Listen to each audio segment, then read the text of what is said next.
aku berkata dalam hati, "Mari, aku hendak menguji kegirangan. Nikmatilah kesenangan. Tetapi lihat, juga itu pun sia-sia." Tentang tertawa, aku berkata, "Itu bodoh." Dan mengenai kegirangan, apa gunanya? Aku menyelidiki diriku dengan menyegarkan tubuhku dengan anggur. Sedang akal budiku tetap memimpin dengan hikmat. Dan dengan memperoleh kebebalan, sampai aku mengetahui apa yang baik bagi anak-anak manusia untuk dilakukan di bawah langit selama hidup mereka yang pendek itu. Aku melakukan pekerjaan-pekerjaan besar, mendirikan bagiku rumah-rumah, menanami bagiku kebun-kebun anggur. Aku mengusahakan bagiku kebun-kebun dan taman-taman, dan menanaminya dengan rupa-rupa pohon buah-buahan. Aku menggali bagiku kolam-kolam untuk mengairi dari situ tanaman pohon-pohon muda. Aku membeli budak-budak laki-laki dan perempuan, dan ada budak-budak yang lahir di rumahku. Aku mempunyai juga banyak sapi dan kambing domba, melebihi siapapun yang pernah hidup di Yerusalem sebelum aku. Aku mengumpulkan bagiku juga perak dan emas, harta benda raja-raja dan daerah-daerah. Aku mencari bagiku biduan-biduan dan biduanita-biduanita, dan yang menyenangkan anak-anak manusia, yakni banyak gundik. Dengan demikian aku menjadi besar, bahkan lebih besar daripada siapapun yang pernah hidup di Yerusalem sebelum aku. Dalam pada itu, hikmatku tinggal tetap padaku. Aku tidak merintangi mataku dari apapun yang dikehendakinya, dan aku tidak menahan hatiku dari sukacita apapun, sebab hatiku bersukacita karena segala jerih payahku. Itulah buah segala jerih payahku. Ketika aku meneliti segala pekerjaan yang telah dilakukan tanganku, dan segala usaha yang telah kulakukan untuk itu dengan jerih payah, lihatlah, segala sesuatu adalah kesia-siaan dan usaha menjaring angin. Memang tak ada keuntungan di bawah matahari. Lalu aku berpaling untuk meninjau hikmat, kebodohan, dan kebebalan. Sebab apa yang dapat dilakukan orang yang menggantikan raja? Hanya apa yang telah dilakukan orang. Dan aku melihat bahwa hikmat melebihi kebodohan, seperti terang melebihi kegelapan. Mata orang berhikmat ada di kepalanya, sedangkan orang yang bodoh berjalan dalam kegelapan. Tetapi aku tahu juga bahwa nasib yang sama menimpa mereka semua. Maka aku berkata dalam hati, nasib yang menimpa orang bodoh juga akan menimpa aku. Untuk apa aku ini dulu begitu berhikmat?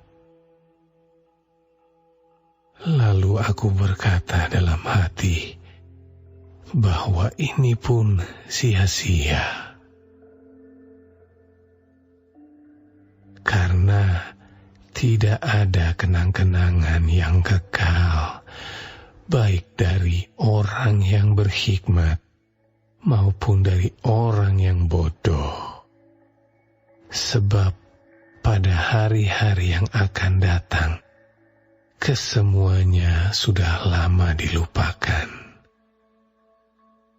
Dan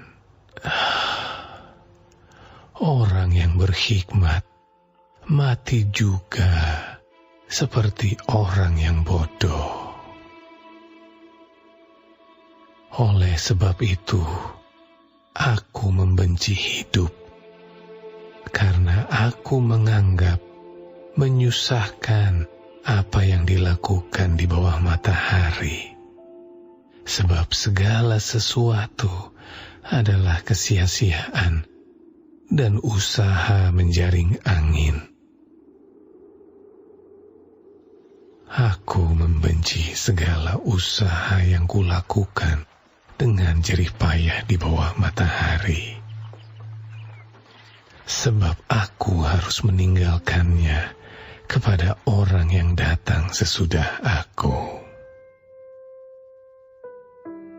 Dan siapakah yang mengetahui apakah orang itu berhikmat atau bodoh?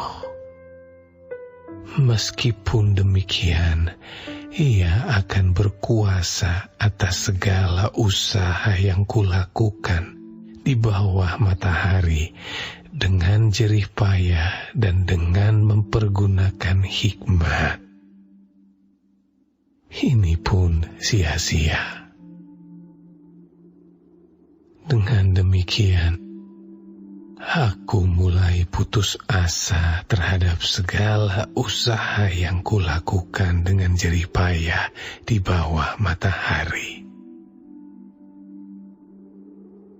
Sebab, kalau ada orang berlelah-lelah dengan hikmat, pengetahuan, dan kecakapan, maka ia harus meninggalkan bahagiannya kepada orang yang tidak berlelah-lelah untuk itu. Ini pun kesia-siaan dan kemalangan yang besar. Apakah faedahnya yang diperoleh manusia dari segala usaha yang dilakukannya dengan jerih payah di bawah matahari dan dari keinginan hatinya? Seluruh hidupnya penuh kesedihan dan pekerjaannya penuh kesusahan hati. Bahkan pada malam hari hatinya tidak tentram. Ini pun sia-sia. Tak ada yang lebih baik bagi manusia daripada makan dan minum dan bersenang-senang dalam jerih payahnya. Aku menyadari bahwa ini pun dari tangan Allah. Karena siapa dapat makan dan merasakan kenikmatan di luar Dia? Karena kepada orang yang dikenannya, Ia mengaruniakan hikmat, pengetahuan, dan kesukaan. Tetapi orang berdosa ditugaskannya untuk menghimpun dan menimbun sesuatu yang kemudian harus diberikannya kepada orang yang dikenan Allah. Ini pun kesia-siaan dan usaha menjaring angin.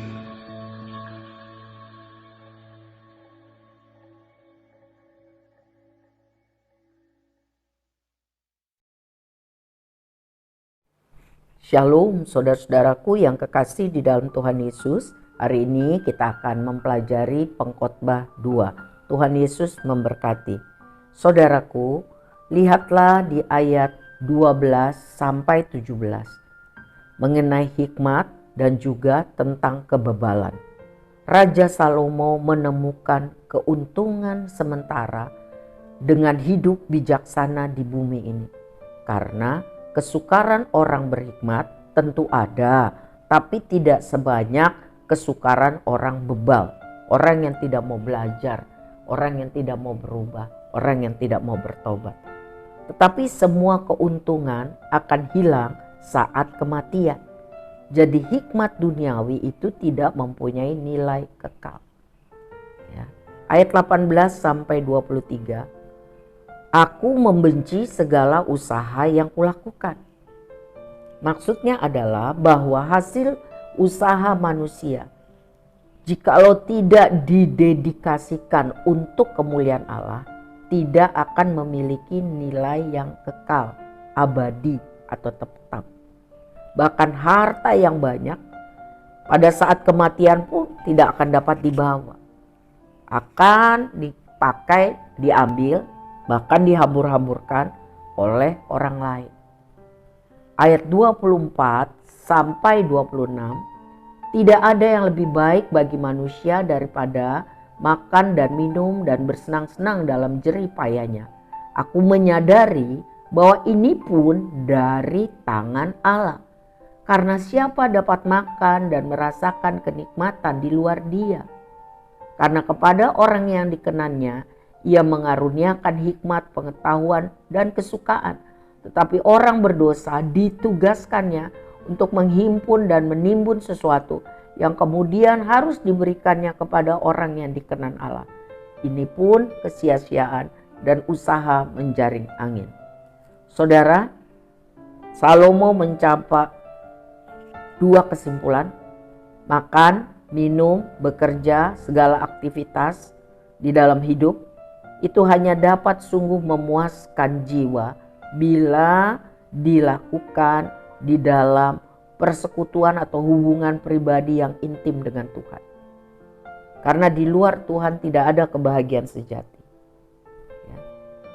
Yang kedua, Tuhan memberi hikmat, Tuhan memberi pengetahuan dan sukacita yang sejati kepada orang-orang yang sungguh-sungguh hidup berkenan kepadanya. Bagaimana hidup berkenan kepadanya? Percaya atau beriman, taat dan setia. Bahkan di tengah badai persoalan pun Tuhan sanggup memberi damai sejahtera lebih besar, lebih tinggi daripada badai persoalan itu.